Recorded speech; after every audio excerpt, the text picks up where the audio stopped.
గత 2 రోజుల నుంచి తుఫానుకు గురి అయి బాధితులకు ఒంగోలు నగరపాలక సంస్థ నుంచి దాదాపు 50,000 ఆహార ప్యాకెట్లను సరఫరా చేస్తున్నట్లు ఒంగోలు నగరపాలక సంస్థ కమిషనర్ వెంకటేశ్వరరావు తెలిపారు.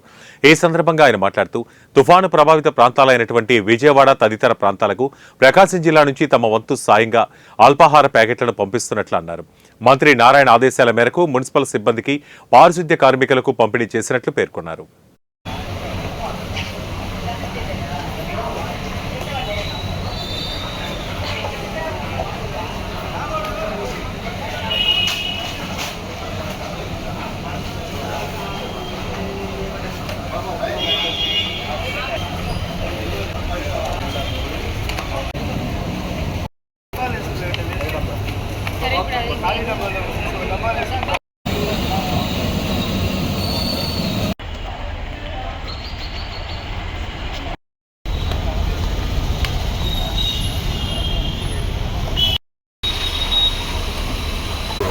Doctor Venkateswararao, municipal commissioner, Ongole నగరపాలక సంస్థ.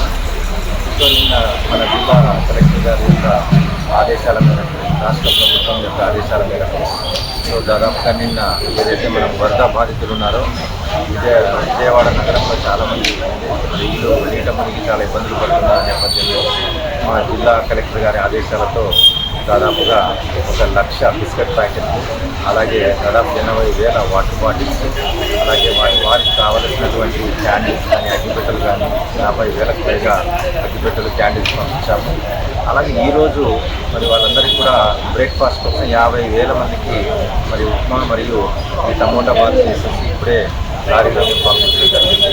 మా రాష్ట్ర మంత్రివర్యులు నారాయణ గారు, మా సీఎంఏ గారి యొక్క ఆదేశాలతో మేము ఈరోజు ఈ నగరపాలక సంస్థ నుంచి వరద బాధిత ప్రాంతాలకు కావలసినటువంటి ఆహార పదార్థాలన్నీ కూడా సరఫరా చేస్తున్నాము.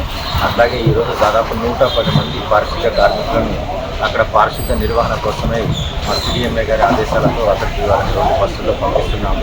సో ఈ విధంగా మనము రాష్ట్రంలో విపత్తు సంభవించినప్పుడు అందరూ ఒకరికొకరు చేయి కలిపి మరి సహకరించుకోవాల్సినటువంటి అవసరం ఉందని రాష్ట్ర ప్రభుత్వం, ముఖ్యమంత్రి వర్యులు, రాష్ట్ర మంత్రివర్యులు, మా జిల్లా కలెక్టర్, స్థానికంగా ఉన్నటువంటి మన ఎమ్మెల్యే గారు వీళ్ళందరూ కూడా ఎవరికి వారు మరి ఇక్కడ స్థానికంగా జిల్లా కలెక్టర్ కూడా ఈరోజు మా వంతు ఈ బ్రేక్ఫాస్ట్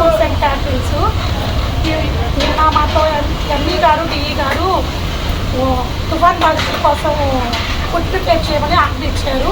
మేము 30,000 మందికి ఫుడ్ ఆర్డర్ పంపిస్తున్నాము. విజయవాడకు పంపిస్తున్నాము వరద బాధితులు ఆహారం కోసం. ఇప్పటికి 20,000